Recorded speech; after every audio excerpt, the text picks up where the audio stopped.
Welcome back to the channel, everybody. Thank you so much for joining me and allowing me to continue to be your daily advocate. If you're new here or you're not subscribed for any reason, please do me a huge favor and hit the subscribe button. Thank you to all of you who have been watching and following me for so long. It truly means a lot, and I'm glad that I can be this person. The Chamber of Digital Commerce is promoting the DC Blockchain Summit 2022. I asked them what I think is a great question is why not invite John Deaton? We've heard no response yet. Here's some of the people that are going to be there.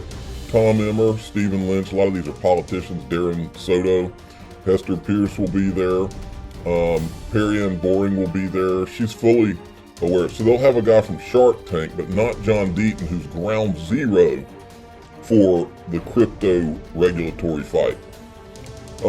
Next, I said this because Mr. B, XRP, had put this out. Based on Ashish Burla's recent statement, we are close to having global ODL coverage, which is super exciting. Here's a map showing that approximate coverage in blue.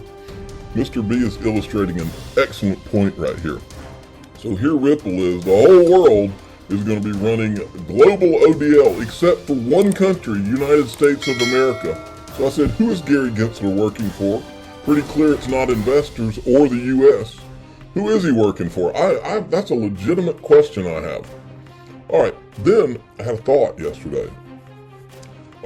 Next, I said this because Mr. B, XRP, had put this out. Based on Ashish Burla's recent statement, we are close to having global ODL coverage, which is super exciting. Here's a map showing that approximate coverage in blue. Mr. B is illustrating an excellent point right here. So here Ripple is, the whole world is going to be running global ODL, except for one country, United States of America. So I said, who is Gary Gensler working for? Pretty clear it's not investors or the U.S. Who is he working for? That's a legitimate question I have. All right, then I had a thought yesterday. And that is, where are the plaintiff attorneys in this Ethereum thing? And I want you to follow my logic here. In the course, remember, when this all started, the whole market had the perception that Ethereum was not a security. But in the course of the court case with Ripple, the SEC on the record has said that there has been no determination as to whether Ethereum is a security. So the question then is, where are the Ethereum lawsuits? Because remember, Ripple has been sued by several firms saying that XRP is a security even before the SEC lawsuit.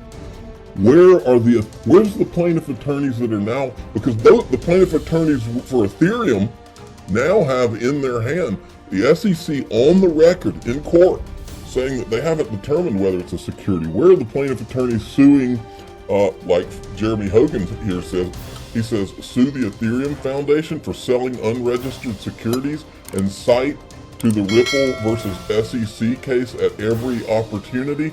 Don't tempt me, DAI, don't tempt me. So Jeremy Hogan locked in on exactly what I was saying.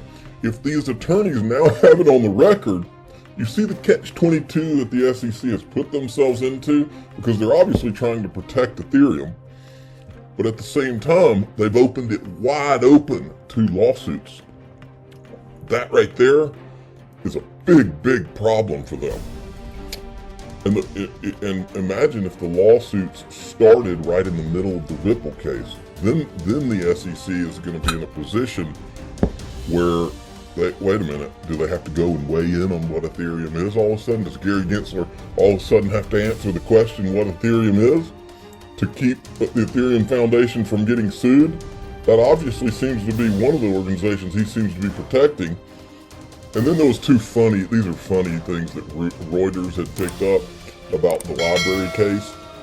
Blockchain publishing company Library accused the SEC of selling unregistered securities, tweeted on March 16th that it is done being nice and that it would engage in psychological warfare as it fights the lawsuit. But then this one's even funnier. Crypto company jokes about using garlic to ward off the SEC.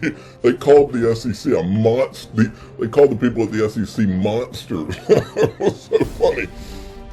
Okay, and then you got the Blockchain Caucus and Tom Emmer. This is from Fortune magazine. The Congressional Blockchain Caucus and why it's clashing with the SEC over crypto. You got a whole article about that. I'm kind of just hitting the high points here, folks, because I don't want to make this too long. And then you got, remember the guy that was the advisor I think what do they call it, the SEC Advisory Committee. He was on that committee, and then he was leaving the other day. And in the video, he takes a shot at Gary Gensler and talks about how he disagrees with everything. And then I think the very next day, he puts this tweet out: sharing my Law 360 piece today, challenging the SEC's abuse of the Howey test in its case against Ripple and Brad Garlinghouse. Also, a thread on how the SEC may be making an epic mistake that I've tried to relay to Gary Gensler while on his advisory committee. So this guy is totally throwing Gary Gensler under the bus, which good for him.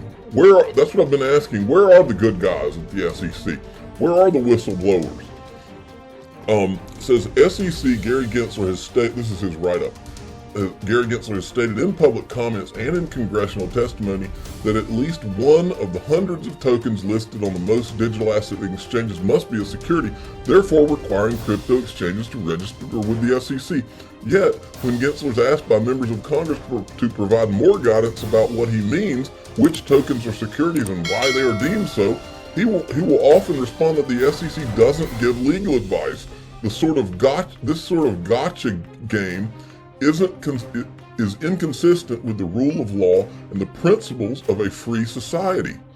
It is anti-American what it is, man.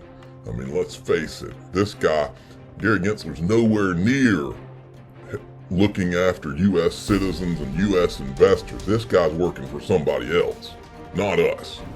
Write it down. Then John Deaton tweets his article, his outstanding article regarding the danger of Gary Gensler and the SEC's overbroad application of the Howey test to digital assets. JW recognizes that most first-time purchasers of XRP were unaware of the company Ripple.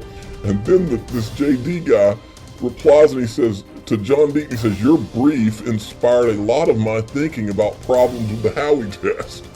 So this guy has totally given the middle finger to Gary Gensler. The question is this: there are over 4,000 people working at the SEC. SEC versus Ripple case has obviously become a nightmare of conflicts and potential for investigation. Are you telling me that in 2022 there's only one good person affiliated with the SEC who has the guts to call Gary out? Is that what you're telling me? No way. I don't believe it. As of right now, I believe it, but I don't believe it. There's got to be some other people there who are sick of what this guy's trying to pull. Stuart Alderati had done an op-ed, I guess you'd call it, less than a quarter into 22. There's no doubt in my mind this is the year where all eyes will be on crypto regulation. I pinned an op-ed for RC Markets. Let me give them a follow. So enjoy your day, everybody. I'm always here for you. Leave any comments or questions below, and be sure to subscribe. But thanks, everybody. I really appreciate you. Enjoy your day, and I always have your back. So thanks so much, everybody.